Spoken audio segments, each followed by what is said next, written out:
Here's our new paramedic. It's nice to meet you. I'll be overseeing your training today. Hop in the ambulance, and we'll wait for our first assignment from dispatch. If you ever get lost, check your map. It always shows you where the ambulance is located.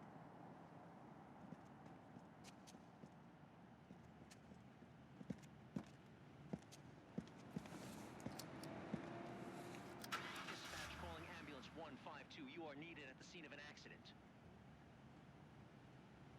One person collapsed in a parking lot in downtown Pelican and is in need of assistance. Over.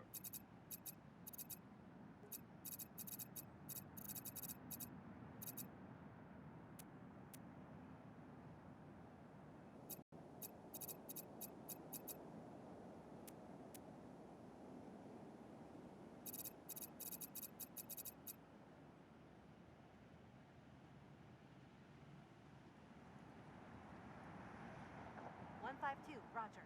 Heading out. Okay. We have received our first call-out. Don't worry. I will assist you every step of the way. You can check out the full version of the map if you want to see our complete route.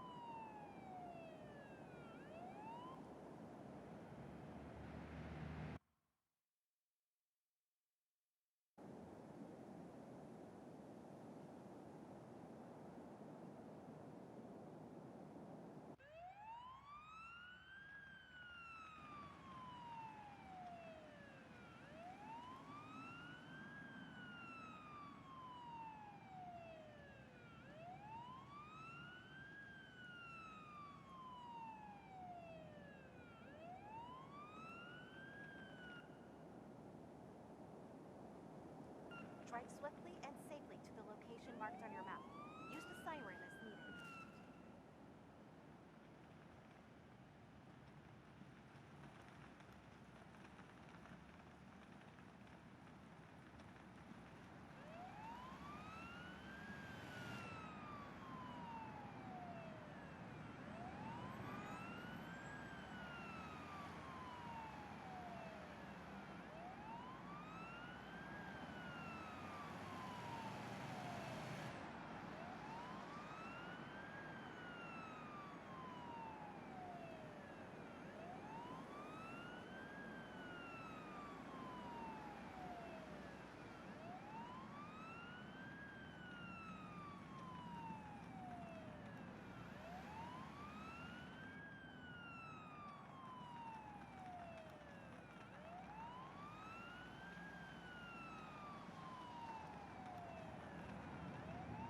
We've arrived.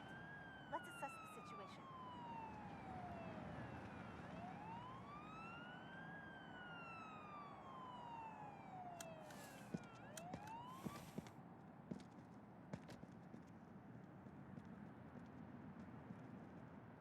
Looks like this is our patient. They appear to be conscious. Before we begin treatment, we should ask the patient a set of relevant questions about their person and medical conditions. This is called anamnesis. Try to retrieve as much information as possible. The more we know, the better we can help. My whole body is aching. I suddenly heard this ringing noise in my ears and felt dizzy. I sat down and called for help. I suddenly heard this ringing noise in my ears and felt dizzy. I sat down and called for help. I suddenly heard this ringing noise in my ears and felt dizzy. I sat down. Take a moment to further inspect the patient. You might find some more evidence while inspecting different body parts.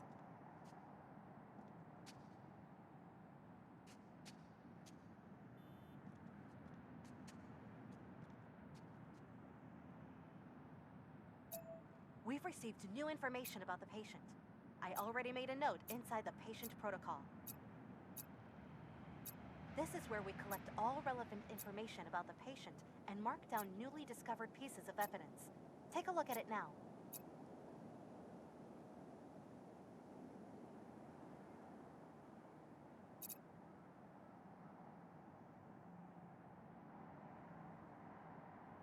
These are the pieces of evidence you have discovered during anamnesis and inspection. For each patient, you will have to make an informed assessment on what could be the underlying cause responsible for the emergency based on the collected evidence. This patient does not appear to be in any immediate danger. Choose a category and an interim diagnosis that fits the evidence.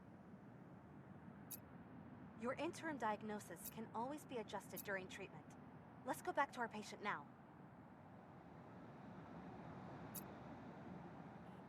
Good.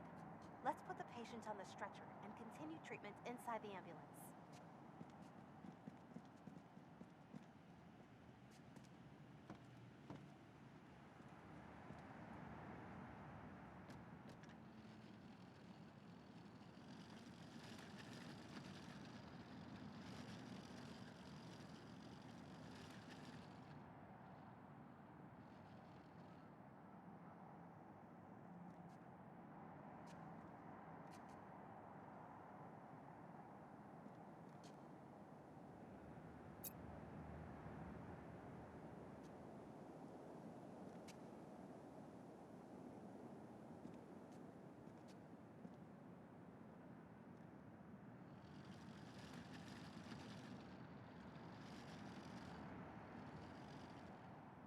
First, we need to assess the patient's vitals in more detail.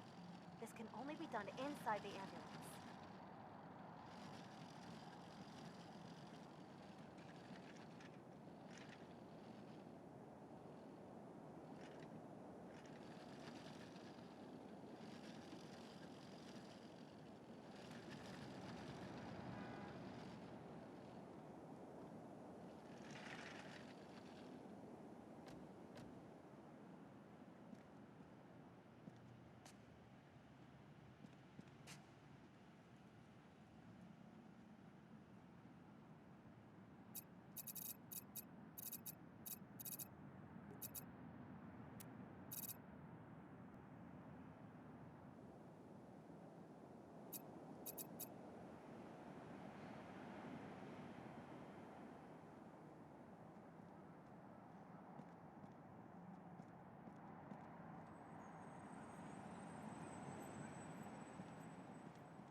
For now, there are 3 key vitals we should worry about: oxygen saturation, heart rate, and blood pressure.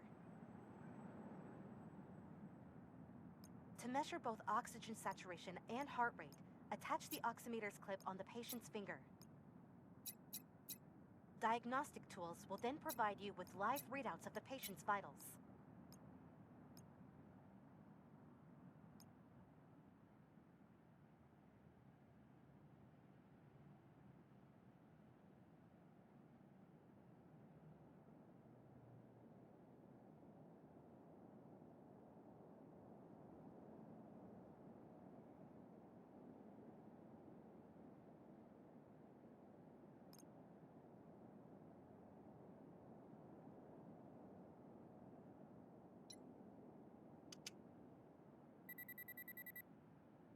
Next up, try attaching the blood pressure cuffs to the patient's upper arm.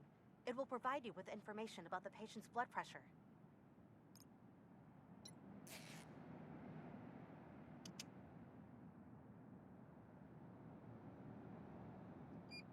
Vitals are displayed in more detail inside the patient protocol. Feel free to take a look.